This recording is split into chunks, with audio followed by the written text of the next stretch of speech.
experimenting in 3 of my good coloring books with 3 different watercolor and bubble techniques.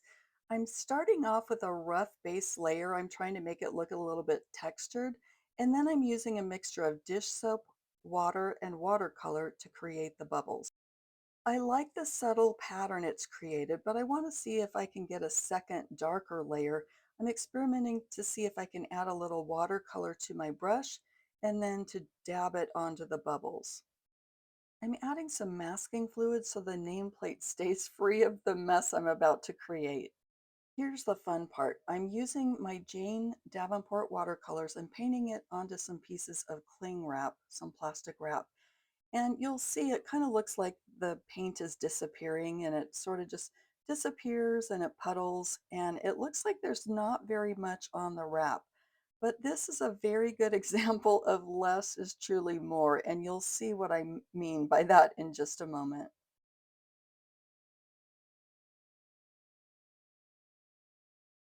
If I were to create this page again, I definitely go a little bit lighter on the darker color. I'm adding dark purple, and yeah, I'd go a little bit lighter on that. Okay, now you got to work quickly. I'm putting down bubbles and they don't last long, so you can see I'm putting some on the page and then quickly putting just a little bit more, and I'm working in small sections. And this is where things are about to get wild. Take a look at this. Can you believe the color that comes off that cling wrap when it hits the bubbles? It's kind of magical, isn't it? So then I work on the lower half as well, and you don't see it in this video, but I also put 2 pieces on the sides as well, just so that the whole thing is covered with the cling wrap and the watercolor.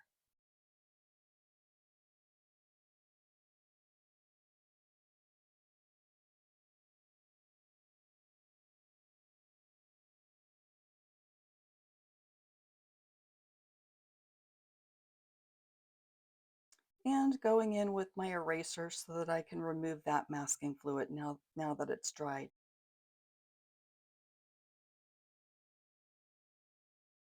And here's the final result. I really like the way it came out. I used a little bit of General's charcoal white for kind of a smudgy little white fogginess around the framing here just to make it stand out from the background a little bit. And then I came in with some white acrylic paint for some dotting and some stars that you see here and there. And then what else did I use? And then aside from that, just pencil and some of my Sparkle Pop pens for a bit of shine here and there.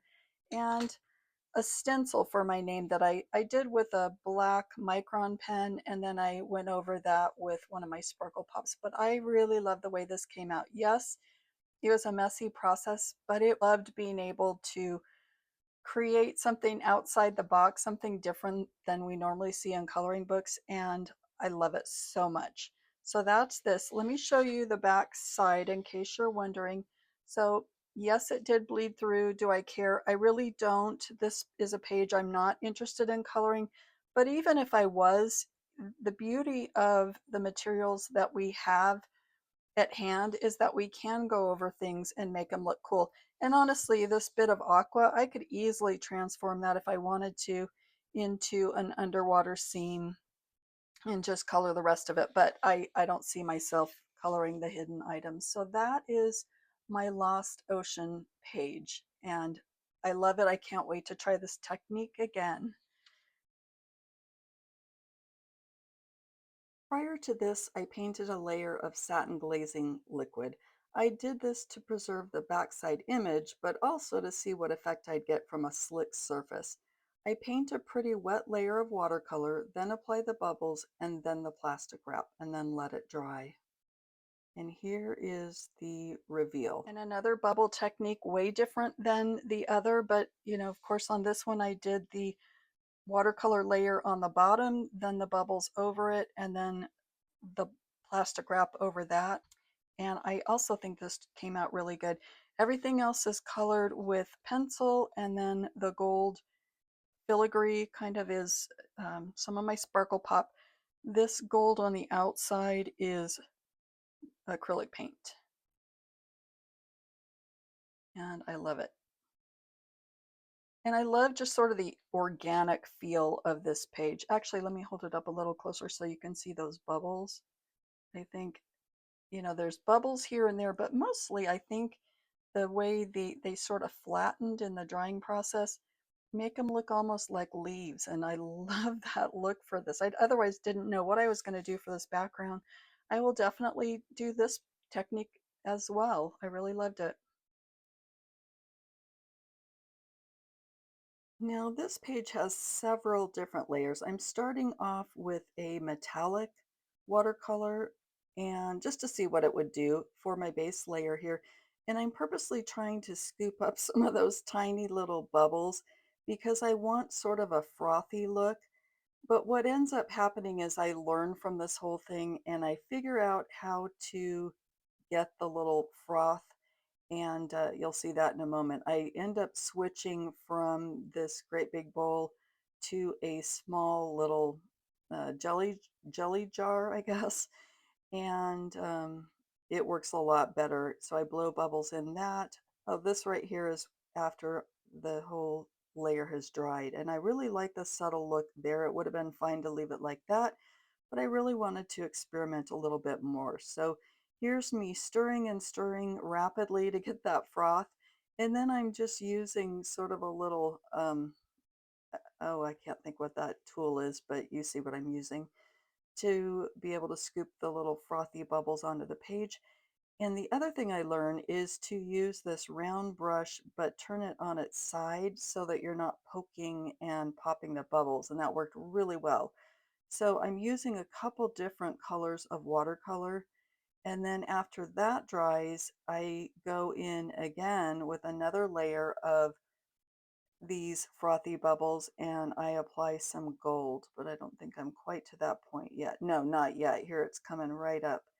So I have some metallic gold watercolor and same thing, going back in, doing my next layer with just a little bit of gold here and there. So you can see just, I didn't want the whole thing to be filled up. And I really wanted to be able to see the other layers come through so that it was really an interesting piece when I was done with it.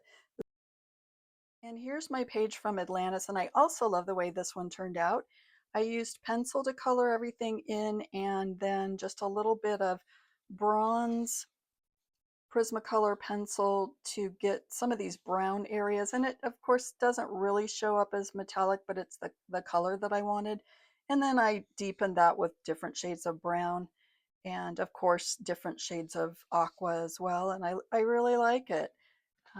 I also used a little bit of Tan Mint gel pen to get in some of these areas like the starfish. I wanted just a hint of a metallic look there. And yeah, I really, really like this one also. And I love the limited color palette. I think it just really works for this underwater scene. Would I do this one again? Absolutely. It's a totally different look than the great big bubbles. I love the little foam look. It's just sort of almost lacy like and intricate. And I really think it worked well with this page. Let's look at the back of it. So yes, it did kind of ghost through. Do I care? Not at all. This is likely going to be the same color again or similar, blue or aqua. So yeah, I totally don't mind.